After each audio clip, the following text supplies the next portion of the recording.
So today we are bringing to you the part two of this awesome interview. Badass virtual Eldoria Crow from the Crown of Eldoria is joining us again, and we have some pretty amazing rituals and experiences to share with you guys. So, Eldoria, Yay. how it went? Hi, everybody. How are you? I love your hair. No hair. Everything. You look great. Thank you for having me on here again. Yeah. So, what do you want to talk about? So The I want to rituals? talk about your Hecatian rights, and I also want to talk about whatever comes up. Okay. Because we kind of covered Arimony current last time, so we can cover whatever Yeah. you this So, time. I did my first real necromantic ritual. When was it? 4 days ago. I have worked with spirits. I have worked with the dead a lot, but never into the degree where Hecate guided me for these pendants. I don't know if anybody doesn't know, but these are seals of protection from Hecate that she has given to me that I got created by the talismancer, and she told me to make 12 of them. This was a time, maybe a couple 6 months ago. I received the sigil.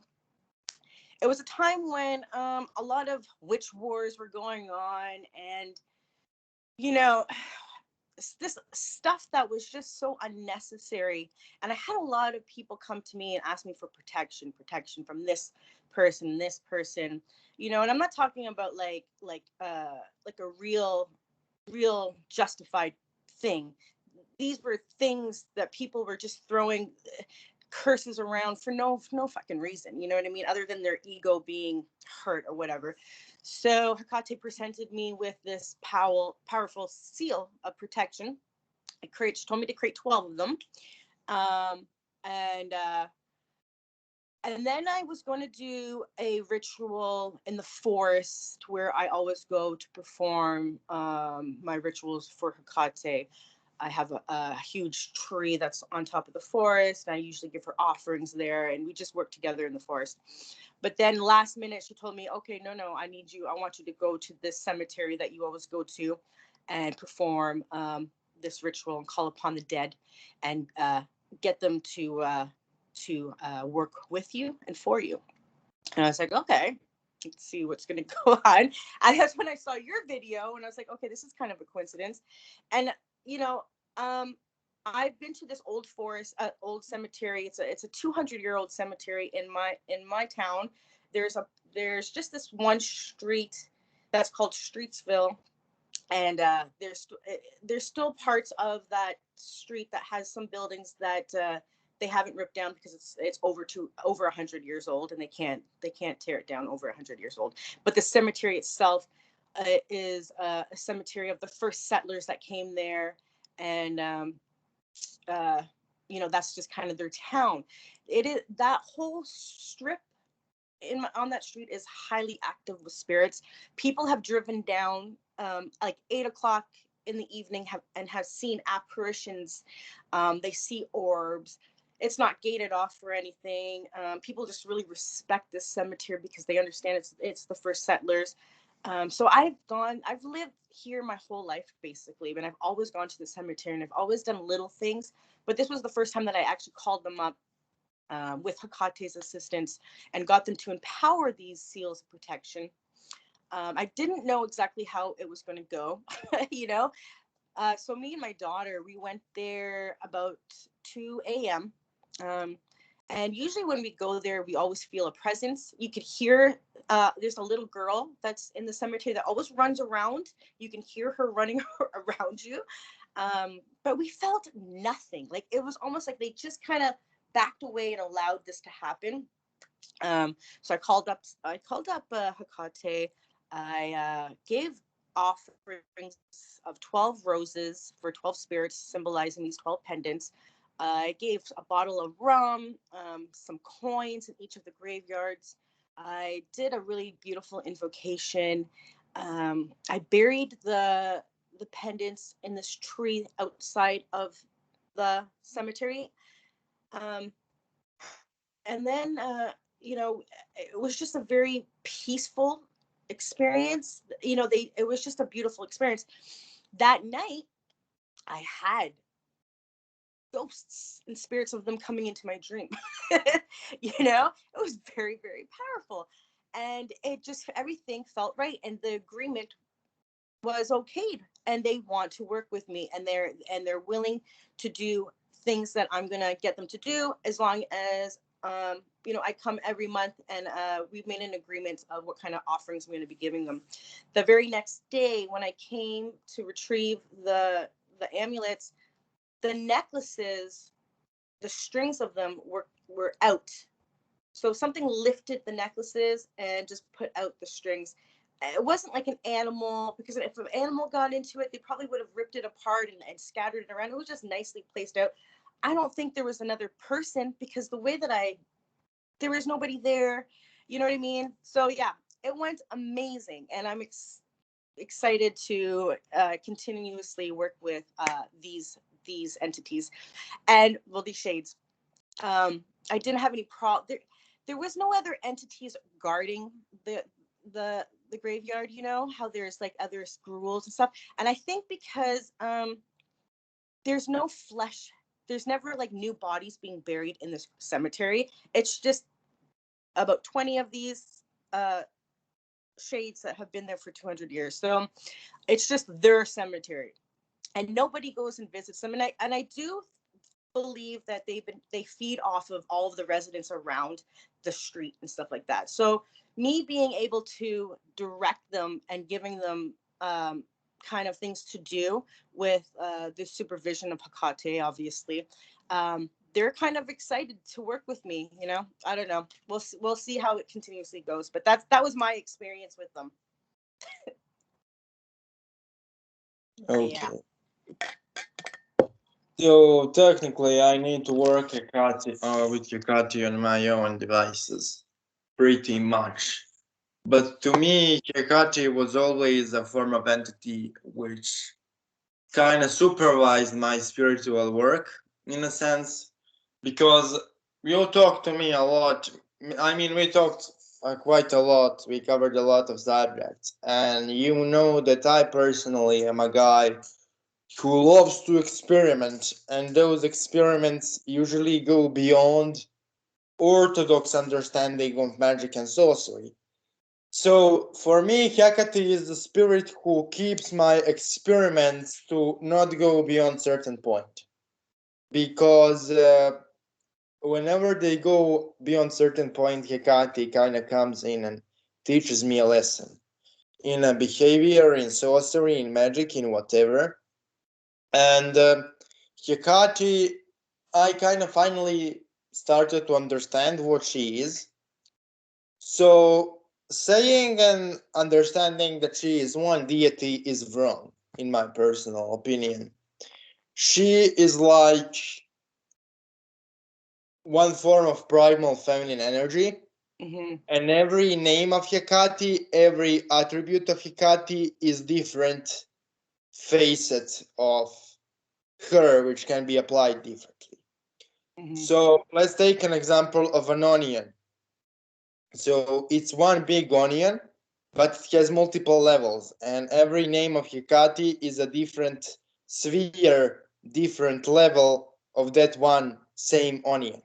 So we are talking about one onion, but many different layers of onion are completely different in taste, texture, and appearance. So the reason why you and I agree is because we work with Hecatectonia, the underworld form of Hecate, responsible for purgatory and Tartarus. Many other people work with more Orphic Hecate as the source of all creation, which is logical if you think about the fact that Hecate is a form of Divine Mother, and Divine Mother, aka Adi Parashakti, is indeed the source of all creation. In a sense, it is a fundamental component which brings origin to everything. There is also a masculine component, but Hecate is obviously not that masculine component. She is the feminine component. So kind of what interests me is, so you kind of called the dead and you gave them offerings, so you didn't offer yourself I as didn't an do that. offering. She didn't want me to do that just yet. I had my 15-year-old daughter with me. You know, she did. my, my daughter seeing me, I don't think she orchestrated it, because my daughter is just learning necromancy and she's just learning this. And she wanted me to bring my daughter with me. So she didn't want that to happen just at that moment. So, I think it would have scared her. so I don't know, but this is a little anecdote. I actually started practicing when I was a year older than your daughter. So I don't think she is too young. And like after 3 months of practice, I decided to make pact with Lucifer.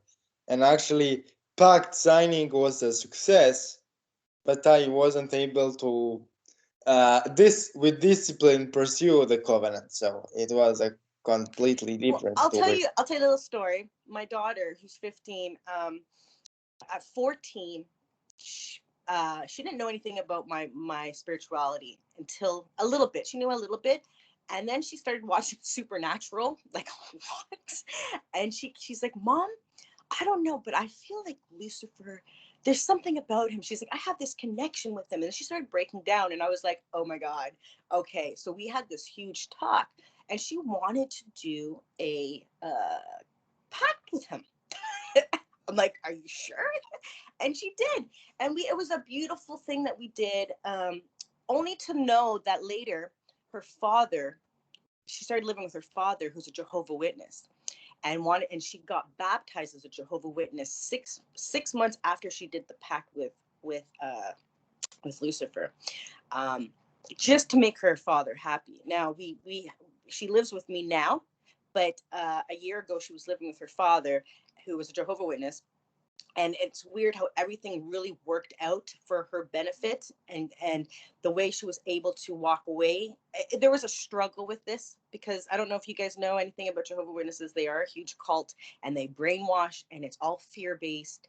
And my daughter was able to have the protection with all of Lucifer, as Zazel, all of the Hecate have been with her, communicating with her in her dreams how to leave this form of cult, but not in a way where she'll never speak to them again. Because if you leave and you're baptized, they like excommunicate you. You can't speak to them. All this craziness, right? It's just a fucking crazy fucking cult.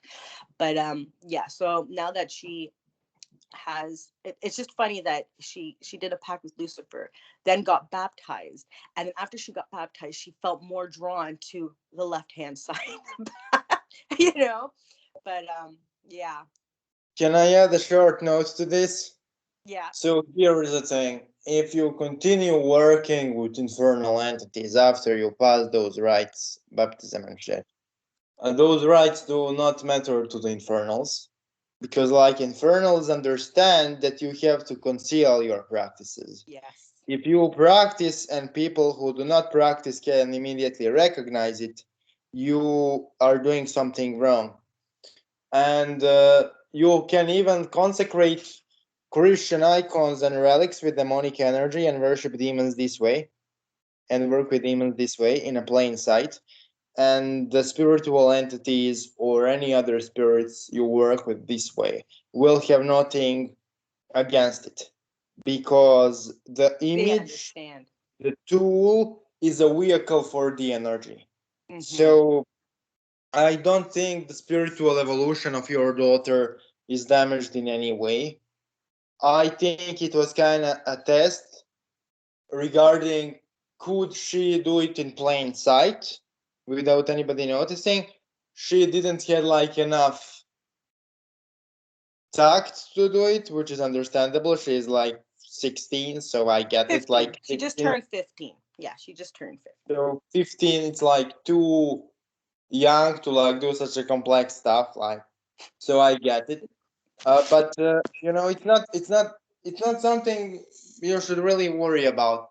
A lot of people do those reverse baptisms and things of that nature. I personally did the rites of that kind in the past, but from this perspective, how I kind of see all of that is I kind of see all of that as a misunderstanding. Because what I'm gonna say right now will angry many people who are like into duality and they are like dogmatic and they really are into this entire angels against demons paradigm. For me, that's how kind of Lilith explained this to me, and how Belial explained this to me after 7 years. So in the beginning, I was heavily into angels versus demons paradigm. But then, as I started to study, holes started to show in that paradigm. So the main hole was, what the fuck is Samael doing? So the Samael is obviously the most powerful demonic entity in existence. He is the original Satan. But he, if you ask the Jewish rabbis and right-hand path practitioners, he is the archangel. So how the chief of demons can be literal lord of the world on the tree of life and also rule the entire night side? It doesn't make sense. And how he can appear in front of God's throne a bunch of times, and if there is war in heaven and if there is fall and all of that shit, how he can chill out with God for half of a Bible, literally. And what the fuck is Snake doing in heaven? Okay, if he's an evil guy who fell from grace and became evil, why? What the fuck is he doing in the garden? Right. Yeah. So the hole started to show, and I started working with Belial heavily again this year, and he told me and showed me that there is literally one divine source, and that one divine source created light and darkness. So that one divine source is beyond light and darkness, and certain entities decided to go from the light into the darkness. So they went into the lower realms in order to represent the more destructive aspects of the creator. But that destruction is still a reflection of an aspect of a creator. And that's technically how the God of the Old Testament is described. And if you read original Kabbalistic lore, for example, you read the lore of Agrat Bat Malat, for example, or of Nama, or of Malat. How they will be described is Agrat rules over legions of angels of destruction. So she is not opposed to divine. She is an emissary of a destructive aspect of the divine.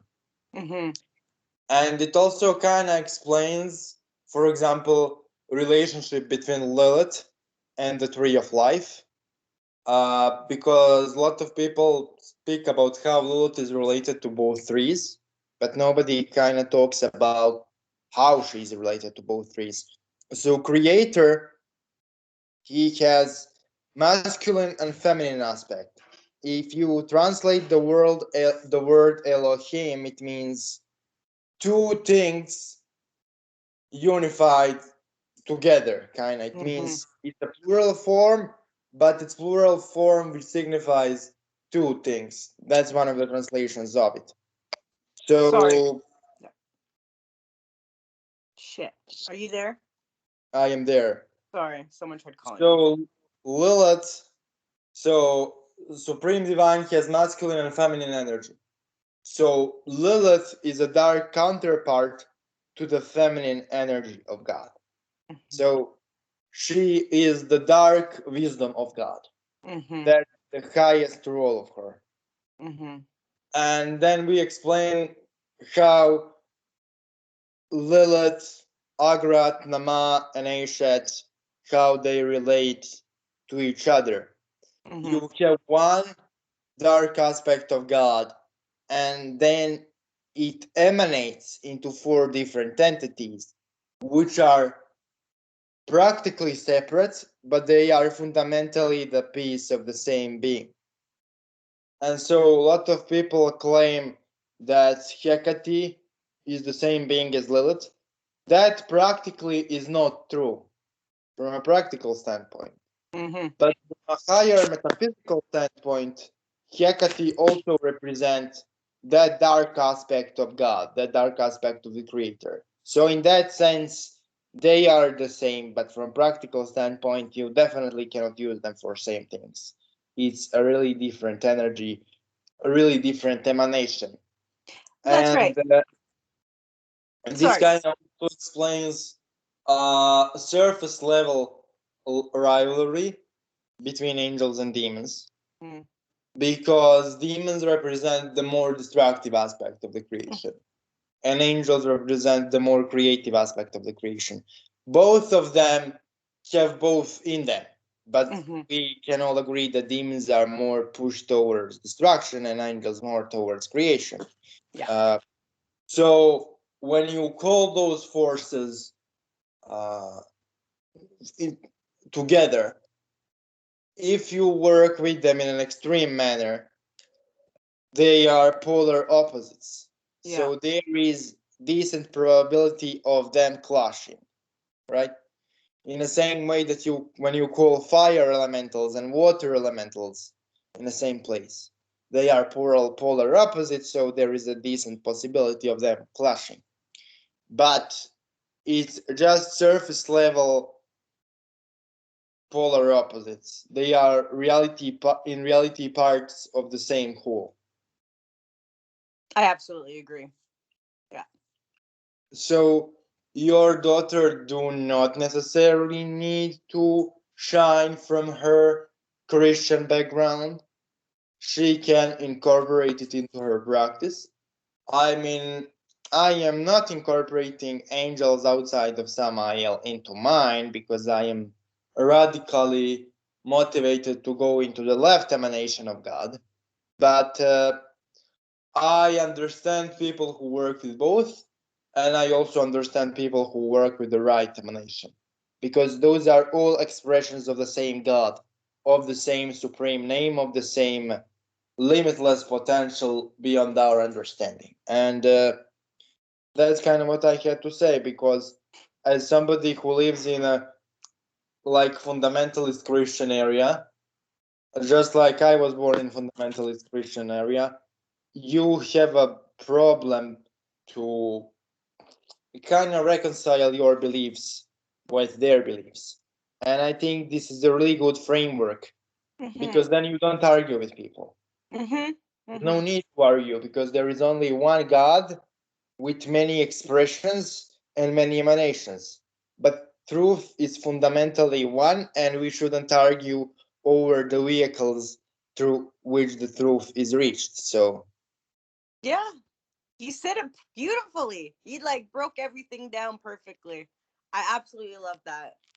And it's funny because working with these aspects of all these gods, you're right, they're all from the same source and different expressions, but how can you understand them without understanding all of their different expressions? It's like my here's my body. Even though I have fingers and fingernails, it's all different parts of my body, but they have different functions and they have different uses. And to understand the human body, you would have to experience everything in the human body, the human mind, the human everything. So, working with these deities, I'm just like you. I gravitate to more of the left hand path, the more of the destructive the spirits. The I was raised as a Christian, and that just didn't resonate with me. I don't know. I just don't really, I have nothing against them too much. They've never, I mean, I've worked with Michael. I've seen angels. I've seen them, and they are pretty amazing things to look at. Like, well, the first time I saw an angel, I'm pretty sure well, I've seen Lucifer many times in his angelic forms and his draconian form, but I've seen it wasn't Samael. It must have been Lucifer because uh he didn't have 12 wings. He didn't have 6 wings. He just had, it could have been maybe a lower angel. I don't know. But he was huge and he was beautiful and he was very Empyrean. Um, they are really cool. Like if you ever experienced seeing them, there are pretty magnificent things to see. But I've never really I worked with Raphael a little bit for healing and stuff like that, but I just don't have that interest. I'm not drawn to work with the angelics.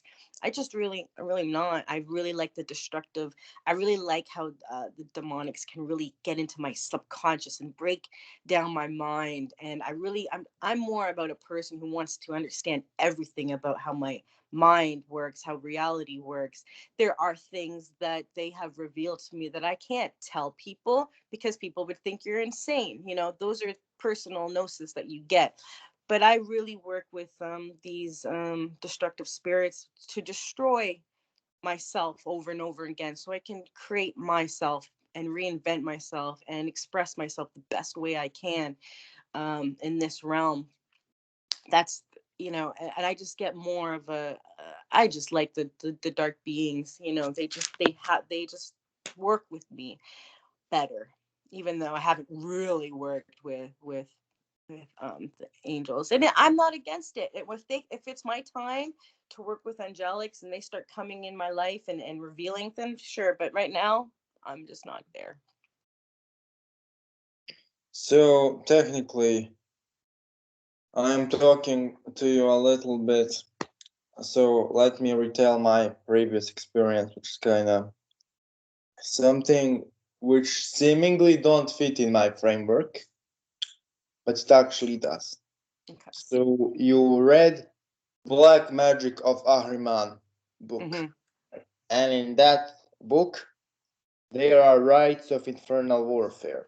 And now, if I tell you that I perform those rites within my framework, that seems absurd, right? If both angels and demons are expressions of the same divine, then how rites of infernal warfare work within that context? And my answer to this is clear. So, God, the creator, he is not light and darkness. Many people say that he is both light and darkness, but I would say that he is beyond light and darkness, right? But when you get overloaded with specific form of energy, your mind breaks and you see beyond. So in this sense, the rites of infernal warfare can be used. So you call the infernals, you attack the angels, and then you become overloaded with the infernal energy. And then you break and see beyond into the true nature of the divine. Because that overload is necessary if you need to go beyond our limited understanding of who God is and what is divine. So in aspect of Lilith, for example, so Lilith is opposed mostly by Raphael in the lore, and that is kind of stated many times, and nobody talks about why that's the case. Why the Archangel of Healing is the specific Archangel who is always opposed to Lilith as a force. And if we observe Lilith from the modern demonolatrous standpoint, it doesn't make the case. It doesn't make the sense. Because Lilith is always presented as this nurturing demon mother figure, which is unjustly demonized by some crazy patriarchy somewhere. Now, here is the thing: societies in the past are patriarchal, and they were definitely male dominated. That's true. My personal experience, the patriarchy doesn't prevent society from having strong divine feminine cults. If you take the standards of how radical patriarchy is somewhere, Hinduism, Vedic Hinduism, was much more radical in patriarchal norms than Judaism. Yet they get the cult of Durga, the cult of Kali, the cult of Saraswati, all of those ridiculous female cults, right? If we realistically look, Romans were extremely patriarchal. Male and female didn't have the same rights. Also, Greeks were extremely patriarchal. Yet all of the goddess cults we worship in modern neo-paganism were Greek and Roman, because that's the most preserved classical culture we have. So if we take Judaism, for example, you have really strong emphasis on Shina, the feminine presence of God, right? So the fact that culture was patriarchal, it doesn't mean that that culture will not worship divine feminine and work with the divine feminine, because the patriarchy is a political and practical thing. It's not a spiritual thing. It has to do with economy, with dominance, with military, with resources, with control over reproduction. It's not a spiritual system. It's a practical system of oppression. Yeah. So when Lilith is depicted as the spirit who brings plagues and the spirit who is vampiric and aggressive and destructive, it's not because we talk about patriarchy, right? It's because that reflects the nature of that energy. So Lilith, if you work with her for a really long time, will really start to manifest in her plague bringing, thunder bringing aspect, which is primal. And the only way to actually reach into that form of her is to banish the energies of Raphael in aggressive way through infernal warfare. Because you will banish that energy of counterbalance to Lilith, and Lilith will come in the most primal form. And then she will do crazy shit. And I think you kind of wanted to talk about that, so you came into this podcast with some form of Lilith pendant, I think, around your neck. So that's cool. I like it. It's Hecate. So I saw wrongly. I apologize, but That's yeah, okay. Lilith, you work with Lilith a lot. So when I you do started, work with Lilith a lot. Yes. I work with yes, yeah. That was beautiful what you said, though. It makes sense with the with Archangel Michael and the destroying those aspects to reach the most Raphael, primal I talk form. about Raphael, by the way. Archangel Raphael is actually the opposite of Lilith. Yeah. Well, and they have their counterparts on the tree, right? It's Yeah. but yeah. So yeah. Um, what's your most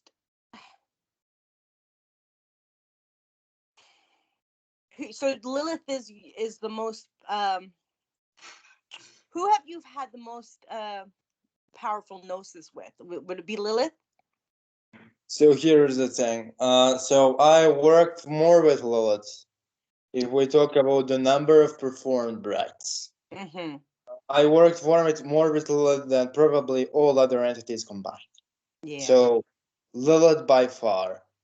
I'm talking about specifically entity called Lilith. I am not talking about Tagrat. I am not talking about Nama. I am not talking about Teishet.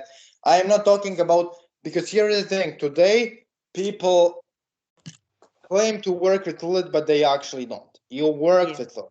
Majority of people who claim to work with Lilith, they work with some other deific mask, and then they say it's Lilith. Okay, Nama is not Lilith. Agrat is not Lilith.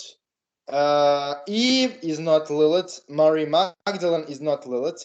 They are all expressions of divine feminine, but Lilith is Lilith. And I think the reason for this is because when you work with actual Lilith, you come to the conclusion that actual Lilith is really nurturing and really motherly, but also really predatory in a literal sense. That's the same reason why everybody claims to work with Kali, yet when I ask those people how you work with Kali, how your rituals go, which are your yantras, which are your mantras, which is your daily devotional rite, I realize that what they are working with is not Kali, right? They are working with whatever expression of divine feminine they like, but it's not Kali. because an actual Kali, when you ask an actual Kali devotee, because I work heavily with Kali too, there are specific characteristics of working with Kali as a force. Mm-hmm. If I ask 10 different Kali devotees how your work with Kali goes, they will pretty much all give the same answer. Okay.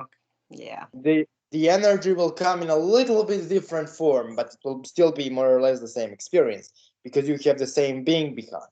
Mm-hmm. The same is true for Lilith. So what I noticed is when you start working with Lilith, they are kind of three phases. If you start working with her from a respectful, honest point, then she will first approach you as a caring, motherly figure a little bit.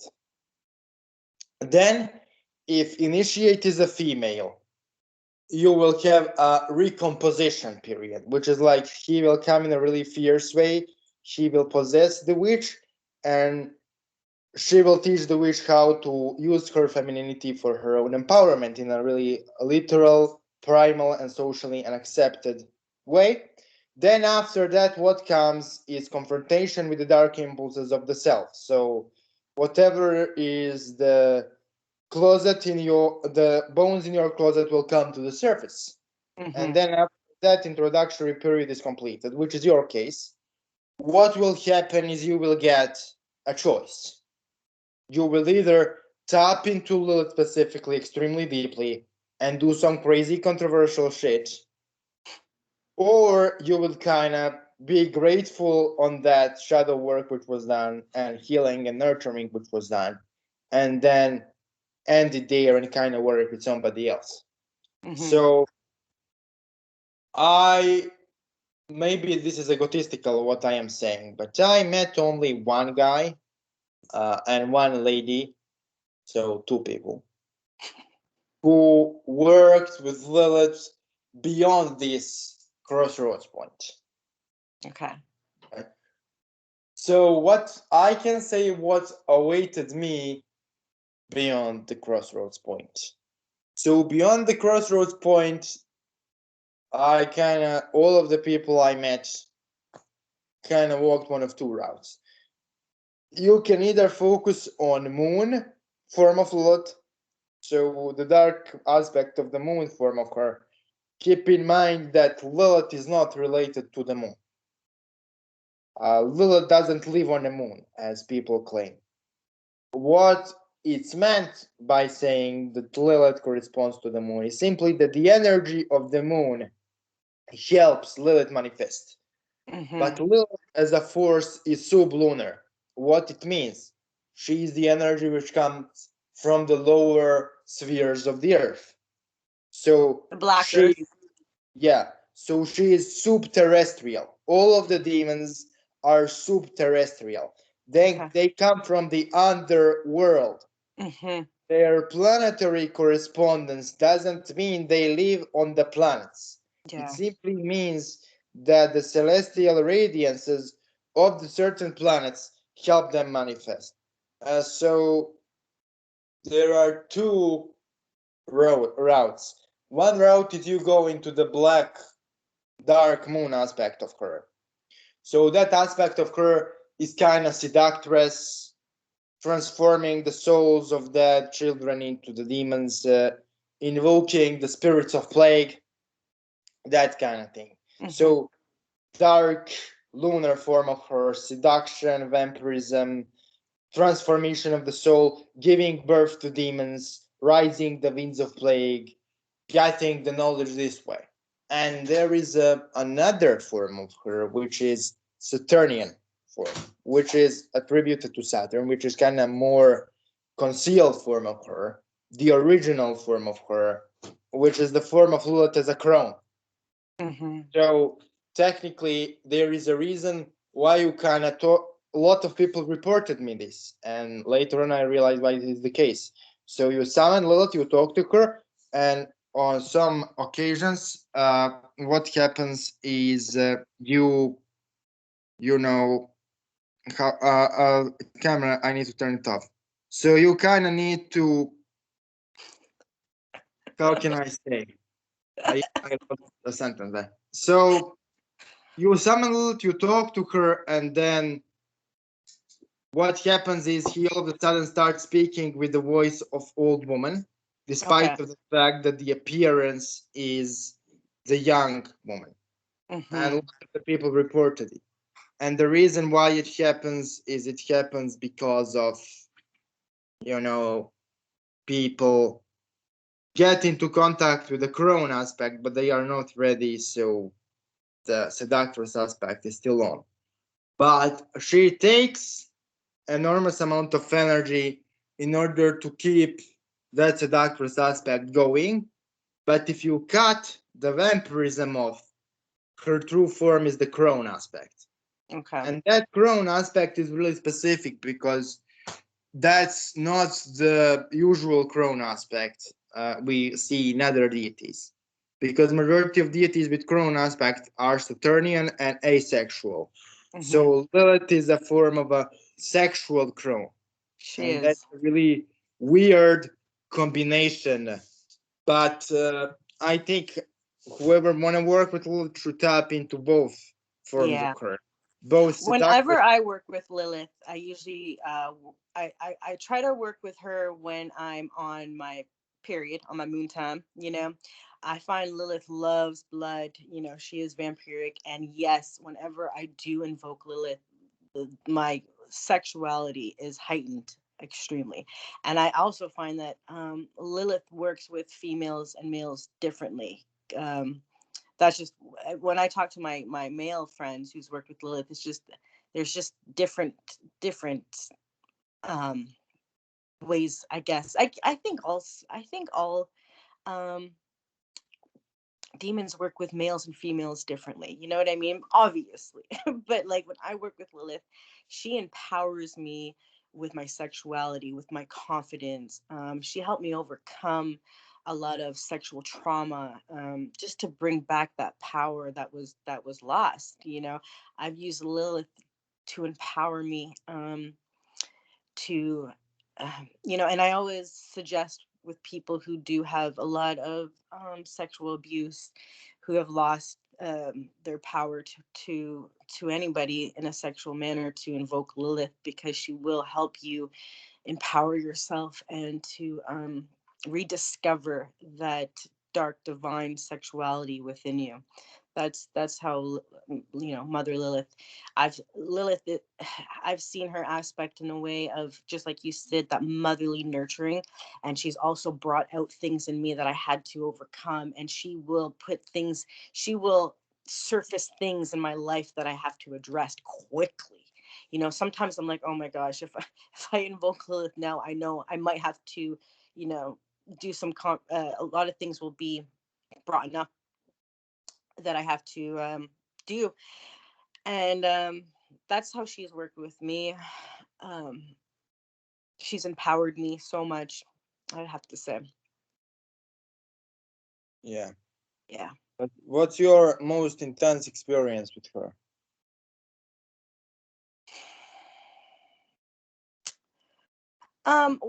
When I first began, I like I said, I found the Citra Aura, and I wasn't really, it was kind of my first real path working, and I didn't really know how to do it, you know, because I didn't really do anything like this before.